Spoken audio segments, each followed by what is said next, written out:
Vous voulez exécuter ce mouvement en toute sécurité? On va vous donner toutes les clés pour pouvoir le faire.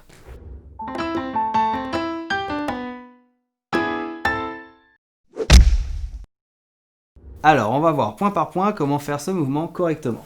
On va se mettre directement dans les bras. Et déjà, on va voir à partir d'ici la première chose qui est importante. Bien se connecter avec le dos. Et ce qui est important, c'est que on soit bien chacun sur notre poids du corps, pas se jeter. Les garçons, on a juste à pivoter. Et maintenant, la première erreur qu'on fait très souvent, c'est que c'est le dos qui va se pencher en avant. Attention, c'est pas votre dos. Là, l'important, c'est d'essayer d'ouvrir la jambe pour pouvoir faire un pas un peu plus grand.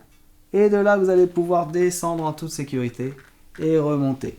Donc, c'est votre jambe qui doit travailler et pas votre dos. Pour nous les danseuses, il est important de bien venir prendre appui sur le danseur en gardant notre cadre et notre volume. Quand il vous fait le cambré, ne donnez pas tout votre poids du corps, sinon ça va être un petit peu lourd pour lui. Vous devez être capable de faire votre cambré toute seule. J'ai souvent tendance à dire que ici on vient bien gainer au niveau de la ceinture abdominale et qu'on doit être capable de faire notre cambré toute seule en venant chercher à s'allonger.